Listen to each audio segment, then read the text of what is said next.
The town library was a sanctuary for many, including me. I always found comfort amidst its tall wooden shelves and the scent of old pages. That day, as the sun streamed through the large windows, casting a warm glow on everything, I was engrossed in the romance section, trying to find a book that I hadn't read. A soft thud and the flutter of pages startled me, and I looked up to find myself almost nose to nose with a man who appeared just as surprised. He had hazel eyes that sparkled with amusement and a slightly disheveled tuft of brown hair. "Oh, I'm so sorry," I stammered, realizing I'd knocked a few books out of his hands. "I should have been more careful." He chuckled. "No harm done. I'm David." He extended a hand to help pick up the scattered books. "Amelia," I replied, grateful for the friendly gesture. As we collected the books, our fingers brushed against each other, causing a tiny jolt of electricity. I glanced up to see if he felt it too. From the faint blush on his cheeks, it seemed he did. "So, Amelia," David began, breaking the momentary silence, "are you always this engrossed in your book choices?" I laughed. "Only when I can't decide on my next fictional escape. How about you? What brings you to the library?" "I've been trying to find a good book on photography," he admitted, pointing to the stack in his hands. "It's more than just a hobby for me." Our conversation turned to hobbies, dreams, and even our favorite foods. It was surprising how easy it was to talk to David. We ended up abandoning our book search and found a cozy corner in the library's cafe.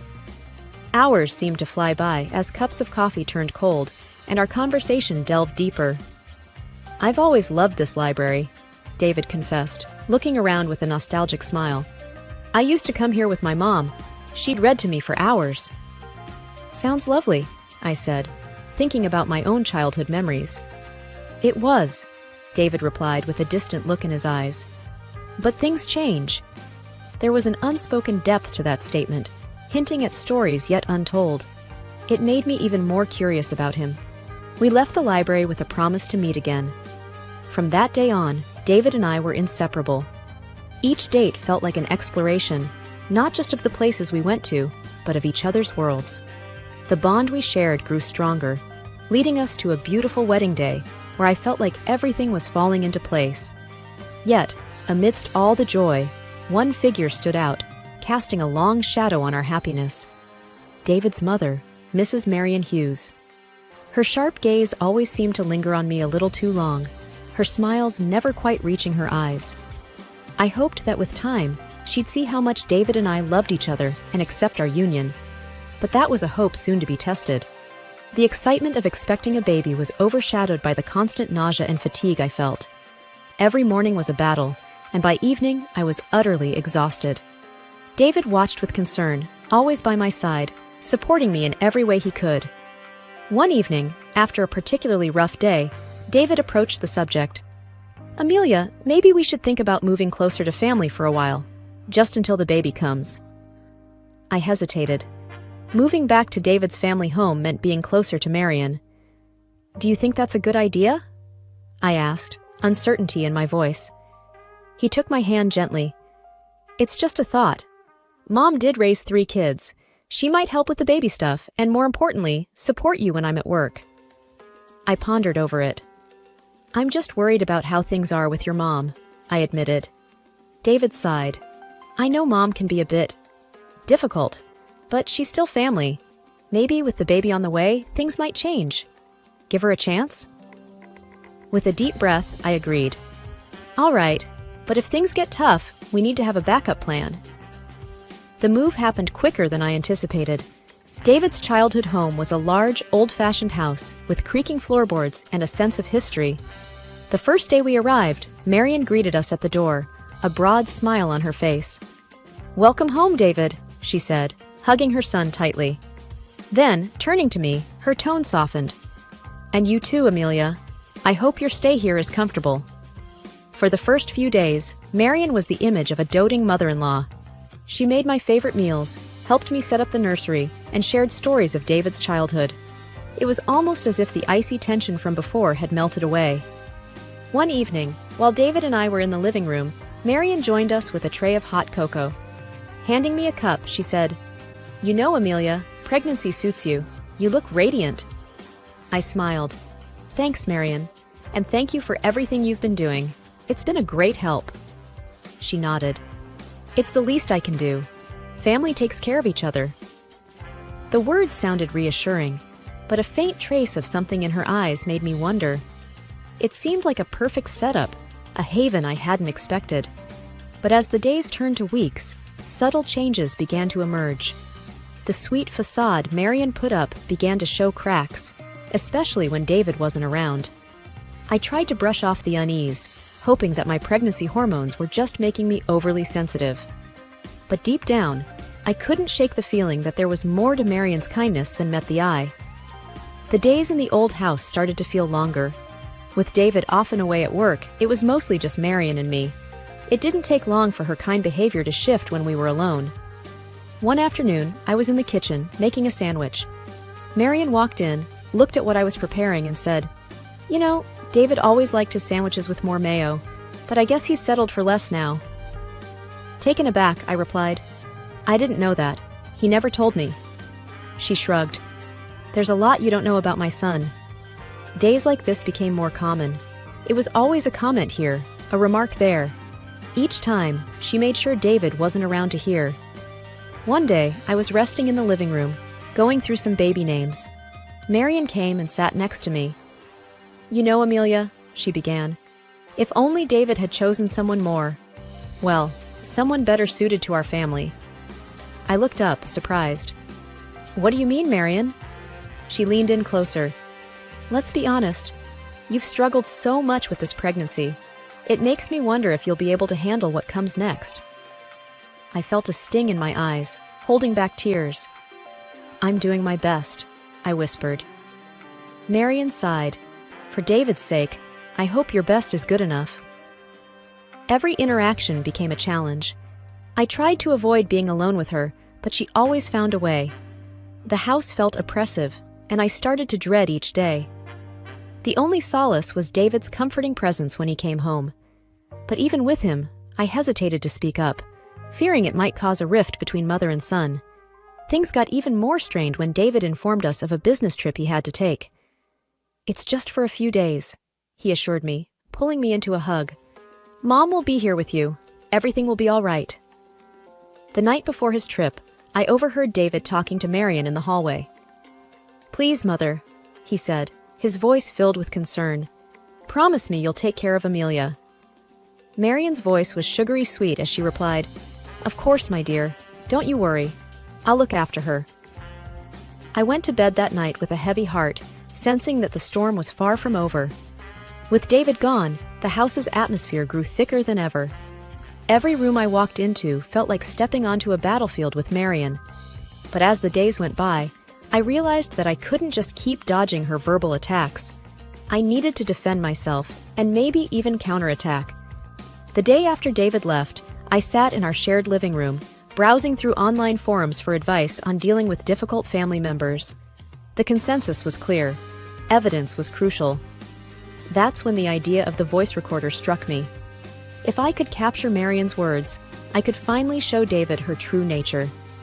The very next day, I made a trip to a local electronics store. As I was browsing through the different recorders available, a friendly store assistant approached. "Looking for something specific?" he asked.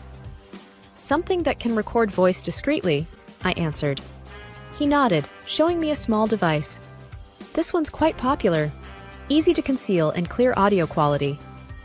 I bought it immediately, feeling like I'd acquired a shield against Marion. Upon returning home, I found Marion in the living room. She was going through a photo album, probably reminiscing about the past. "Ah, Amelia," she said without looking up. "Come, see these photos of David when he was young. So innocent and unburdened. Before all this." I sat down, my new recorder discreetly activated in my pocket. "He always speaks fondly of his childhood," I remarked, trying to keep the conversation neutral. She gave a half smile. "Well, he had a mother who cared for him, who knew how to bring up a child properly. Unlike some." I took a deep breath, attempting to stay calm. "I'm sure we all do our best for our loved ones, Marion." She scoffed. Doing one's best and knowing what's best are two different things. I just hope my grandchild doesn't suffer due to your inexperience. I nodded, biting back a retort.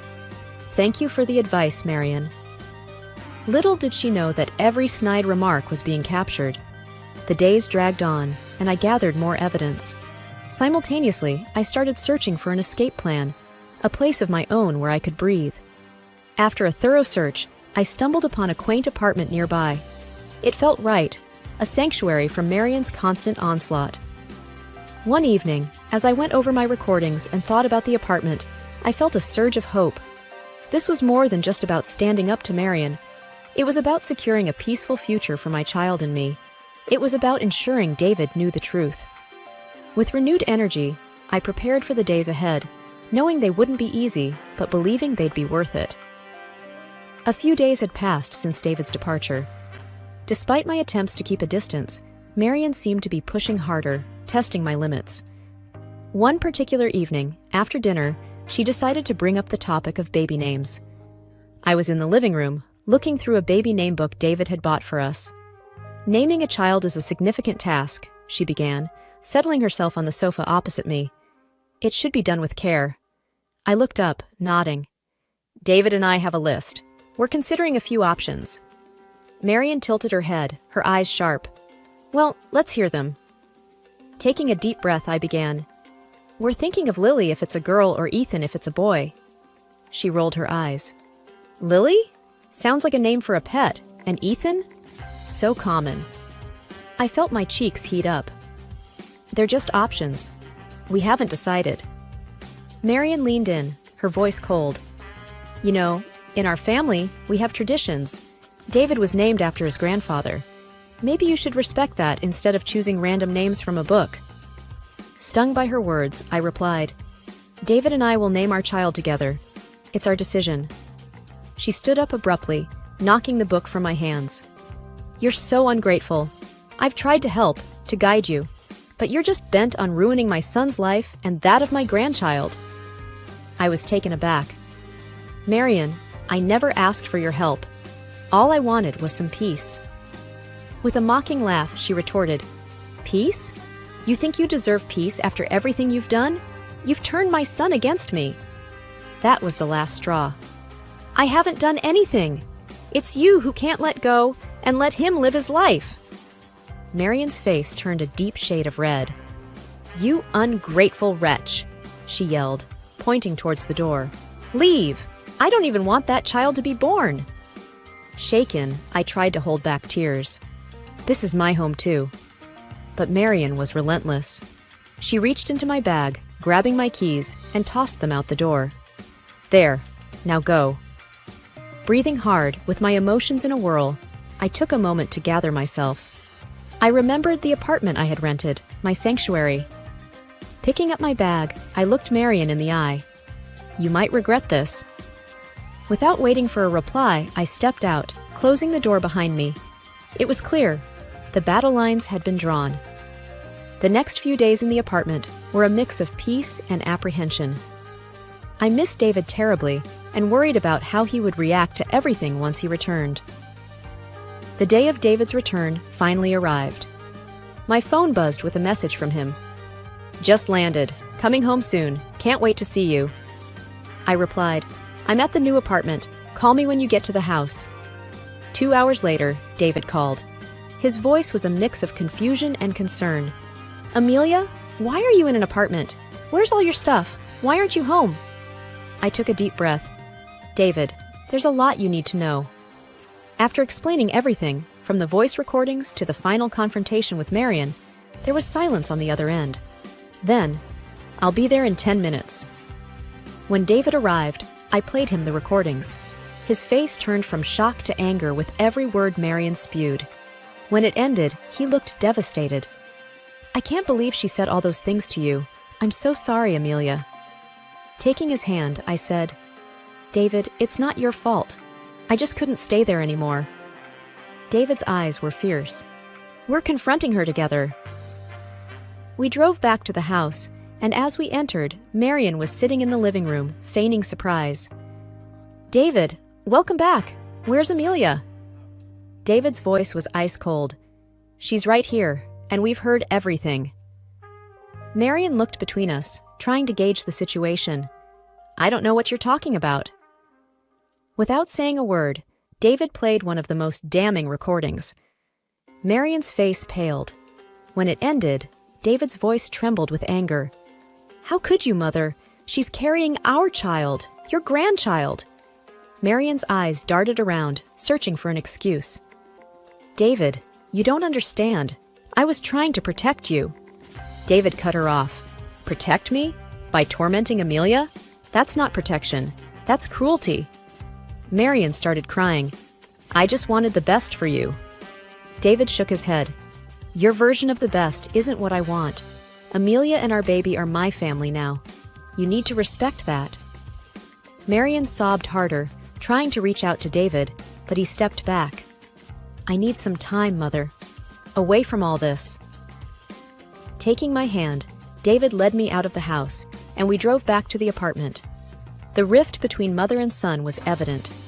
But in that moment, our bond grew stronger, united against the deceit we had faced. The new apartment was a stark contrast to the opulence of the house we had left. It was cozy, with sunlight streaming in through large windows. There was something liberating about this modest space. It felt like the fresh start we desperately needed, a place where David and I could rebuild our life and prepare for the arrival of our baby without any dark clouds hanging over us. David and I spent the first few days setting things up. We transformed the second bedroom into a nursery, picking out neutral tones for the walls and assembling furniture piece by piece. As we painted the baby's room one afternoon, David said, "You know, all things considered, this place feels more like home than the big house ever did." I smiled, dipping my brush into the paint. "It does, doesn't it? It's smaller but feels warmer." While putting up a shelf, David found a photo from our wedding day, tucked inside a book. "Look at us," he remarked, passing me the photograph. Our smiles radiated pure joy, blissfully unaware of the storms ahead. "We've come a long way since then," I mused, placing the photo on the freshly painted shelf. "But we've also grown stronger together." David wrapped an arm around me. "I still feel guilty, Amelia. I thought going back to that house, to my mother, would be the solution. How wrong I was." I looked up at him. "It's not your fault, David. We made that decision together, and now we're starting anew, together." A few days later, an unexpected package arrived. No return address, but we recognized the handwriting. Inside was a meticulously knit baby blanket, soft to the touch, accompanied by a note. Reading it aloud, David's voice was filled with mixed emotions. "I hope this can mend our relationship. Marion." We exchanged glances, both pondering the same question. Could things ever go back to the way they were? After a deep sigh, I said, "It's a beautiful blanket, and I appreciate the effort, but—" David nodded in understanding. "I know. We need to protect our peace, our family. The past has shown us that." We were unified in our decision. Our focus was the life we were creating, the family we were building, and the love that remained unshakable. The baby's imminent arrival was our beacon of hope, and every corner of the apartment was a testament to that. We had carved out a sanctuary, distancing ourselves from past hurts and looking forward to a future filled with love and trust. Our new apartment became a symphony of baby cries and joyous laughter.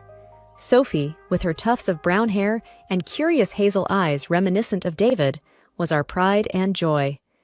The tough times we'd weathered seemed distant, like a storm that had passed, leaving only clear skies behind.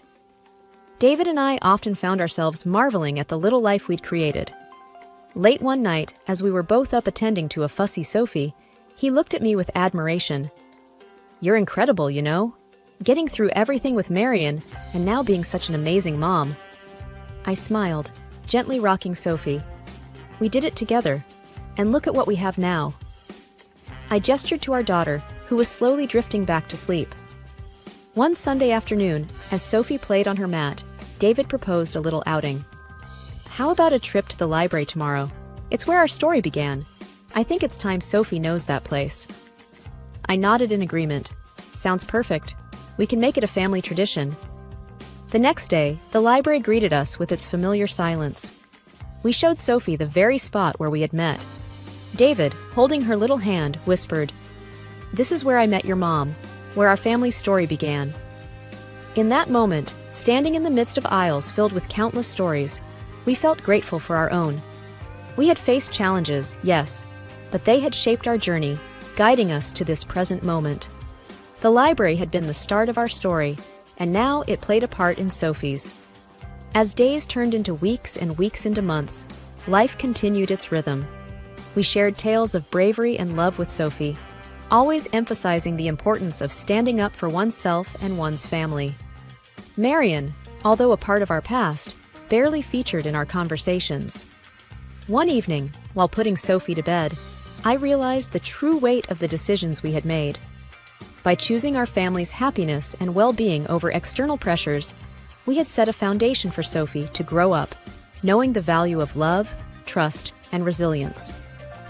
With Sophie asleep, I walked out to the living room where David was waiting. We sat, hands entwined, looking at the city lights. The world outside held challenges and uncertainties, but in our little apartment, there was only warmth, love, and the promise of many tomorrows.